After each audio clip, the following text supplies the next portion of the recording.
അപ്പൊ നമുക്ക് ആദ്യം തിരുവനന്തപുരത്തേക്ക് അങ്ങ് പോകാം അല്ലേ?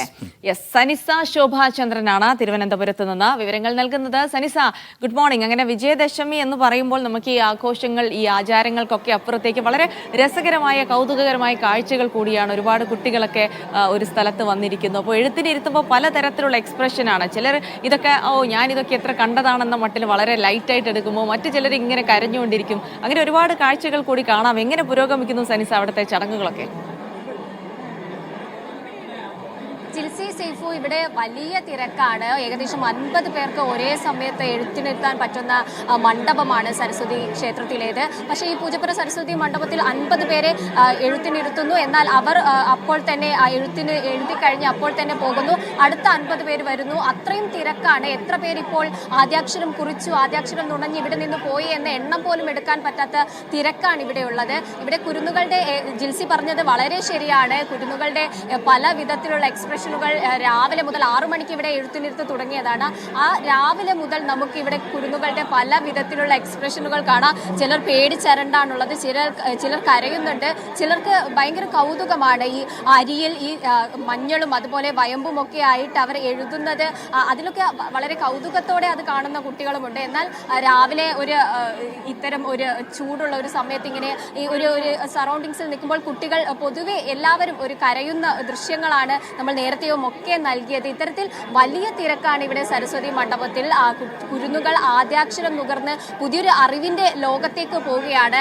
ഇത്തരത്തിൽ ഈ വളരെ തിരക്കോടുകൂടി ഇവിടെ തിരുവനന്തപുരത്തിന്റെ വിവിധ പ്രദേശങ്ങളിൽ നിന്നുള്ളവർ ഈ പൂജപ്പുര സരസ്വതി മണ്ഡപത്തിലാണ് ഇത്തരത്തിൽ എഴുത്തിനിരുത്താൻ വരിക. ഈ ഹരിശ്രീ ഗണപതയെ നമഃ എന്ന ഈ വാക്കാണ് ഈ കുരുന്നുകളൊക്കെ കുറിക്കുന്നത്. എല്ലാവരും ഈ ഒരു വാക്കിന് പിന്നിൽ ഒരു പ്രാചീനമായിട്ടുള്ള ഒരു ചരിത്രം കൂടി പറയാനുണ്ട്. ഈ മലയാളത്തിലെ 51 അക്ഷരങ്ങൾ, പണ്ടത്തെ ഒരു പ്രാചീന അക്കങ്ങളൊക്കെ പറയുന്ന ഒരു ഭാഷയിൽ മലയാളത്തിലെ 51 അക്ഷരങ്ങളെയാണ് ഇത് സൂചിപ്പിക്കുന്നത്. അത്തരത്തിൽ അറിവിന്റെ അക്ഷരങ്ങളിലേക്ക് ഈ കുരുന്നുകൾ ഒരു 2.5-3 വയസ്സ് മുതൽ 4 വയസ്സിന്റെ ഇടയിൽ പ്രായമുള്ള കുരുന്നുകളാണ് ഇവിടെ ആദ്യാക്ഷരം കുറിക്കുന്നത്. എല്ലാവരും കരച്ചിലോടെയൊക്കെയാണ് ആദ്യാക്ഷരത്തിന്റെ മധുരം നുണയുന്നതെങ്കിൽ പോലും അവരുടെ ഭാവിയിൽ വളരെ ഓർമ്മിക്കപ്പെടുന്ന ഒരു നിമിഷമാണ് കടന്നു പോകുന്നത്.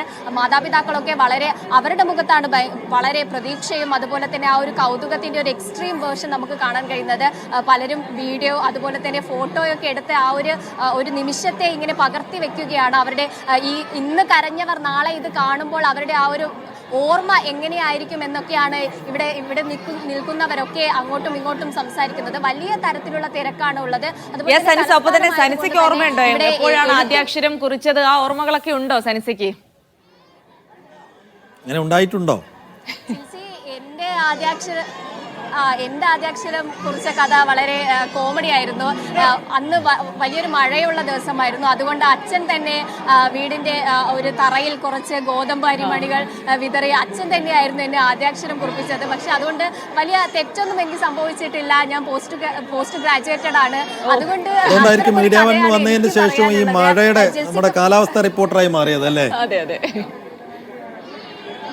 അതെ അതെ അത്തരത്തിൽ എല്ലാവർക്കും ഇതൊരു കഥയായിരിക്കും. ഇവിടെ ഇന്ന് കരയുന്ന കുട്ടികൾക്ക് നാളെ ഈ ഫോട്ടോയും വീഡിയോ ഒക്കെ കാണുമ്പോൾ അവർക്കും ഇതൊരു മെമ്മറി ആയിരിക്കും. അത്തരത്തിൽ എല്ലാവരുടെ ജീവിതത്തിലും ഈ ആദ്യാക്ഷരം കുറിക്കുന്ന ദിവസം ഒരു ഓർമ്മയുടെ ദിവസമായിരിക്കും. ഇവിടെ നിരവധി പേരാണ് ഈ എഴുത്തിനിരുത്താൻ വേണ്ടി വന്നിരിക്കുന്നത്. അധ്യാപകരുണ്ട്, അതുപോലെ തന്നെ രാഷ്ട്രീയ പ്രവർത്തകരുണ്ട്, എഴുത്തുകാരുണ്ട്. അങ്ങനെ ഈ കുരുന്നുകളെ ഈ അക്ഷരങ്ങളുടെ ലോകത്തേക്ക് എത്തിക്കുന്നവർ ഈ ഒരു മേഖലയിൽ, അക്ഷരങ്ങളുടെ മേഖലയിൽ പ്രഗത്ഭരായിട്ടുള്ളവരാണ്. സർ പ്രൊഫസറാണല്ലോ, മുതിർന്ന കുട്ടികൾ റിട്ടയർഡ്, അപ്പോൾ ഒരുപാട് പേരെ പഠിപ്പിച്ചു കാണും. അപ്പോൾ ഈ കുരുന്നുകൾക്ക് ആദ്യാക്ഷരം കുറിക്കുന്ന ഈ ഒരു നിമിഷത്തിൽ എന്ത് തോന്നുന്നു? എനിക്ക് വലിയ സന്തോഷമാണ്. ഇല്ല, ഞാൻ 10 കൊല്ലം കൊണ്ട് ഇവിടെ എഴുതിക്കൊണ്ടിരിക്കുകയാണ്. കുട്ടികൾക്ക് നല്ല ഒരു സന്തോഷം, മനസ്തൃപ്തിയുണ്ട്. കഴിഞ്ഞ വർഷത്തെക്കാളും കൂടുതൽ കുട്ടികളുണ്ട് ഇപ്രാവശ്യം. കഴിഞ്ഞ കൊല്ലത്തിനെ കാട്ടി കൂടുതൽ കുട്ടികളുണ്ട് ഇപ്രാവശ്യം. നാളത്തെ ഭാവി തലമുറയാണ്.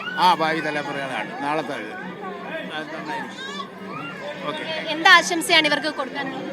കുട്ടികളെല്ലാവരും നല്ലവണ്ണം പഠിച്ച് നല്ല ഇതിലായിട്ട് വരട്ടും, അത്ര. അത്തരത്തിൽ അധ്യാപകരും രാഷ്ട്രീയ പ്രവർത്തകരും എഴുത്തുകാരും ഒക്കെയാണ് ഇവിടെ എഴുത്തിനിരുത്താനുള്ളത്. അധ്യാപികയാണല്ലേ? അതെ, ഞാൻ NSS കോളേജിലെ പ്രൊഫസറായിട്ട് റിട്ടയർ ചെയ്തതാണ്. കരമന NSS കോളേജിൽ നിന്ന് റിട്ടയർ ചെയ്തത്. കുട്ടികൾക്ക് ഈ ആദ്യാക്ഷരം കുറിക്കുന്ന ഈ ഒരു നിമിഷത്തിൽ എന്താണ് തോന്നുന്നത്? ഞാൻ കഴിഞ്ഞ കുറേ വർഷമായിട്ട് ഇവിടുത്തെ ആചാര്യയാണ്. വളരെയധികം മനസ്സംതൃപ്തി തരുന്ന ഒന്നാണിത്. സന്തോഷം ഇങ്ങനെ ഒരു അവസരം കിട്ടിയതിന്. ടീച്ചർ എന്തായിരുന്നു ആദ്യാക്ഷരം കുറിച്ച് എന്തെങ്കിലും ഓർമ്മയുണ്ടോ? കരഞ്ഞിരുന്നോ അന്ന്? അത് അത്രയ്ക്ക് ഓർമ്മ. അന്നൊക്കെ ആശാമ്പള്ളി കൂടെ അല്ലേ ഞങ്ങളുടെയൊക്കെ കാലത്ത് കരഞ്ഞിട്ടുണ്ടാവാം. അത്തരത്തിൽ പണ്ട് കാലത്തൊക്കെ ആശാൻ പള്ളിക്കൂടമായിരുന്നു. ഇവിടെ ഇന്ന് അരിയിലാണ് എഴുത്തിനിരുത്തുന്നത്. അതുപോലെ തന്നെ പൂഴിയിലും നെല്ലിലും ഒക്കെ എഴുത്തിനിരുത്തുന്നുണ്ട്. ഇത് നമ്മുടെ ഒരു സംസ്കാരത്തിന്റെ ഭാഗം കൂടിയാണ്. പണ്ടൊക്കെ ഈ പൂഴിയിലൊക്കെ ആയിരുന്നു ആദ്യാക്ഷരങ്ങൾ പഠിച്ചിരുന്നത്. അതിന്റെ ഒരു ഓർമ്മ കൂടി ഈ ഒരു വിദ്യാരംഭം ദിവസം നമുക്ക് ഓർത്തെടുക്കാൻ പറ്റും. ചിൽസി സൈഫു,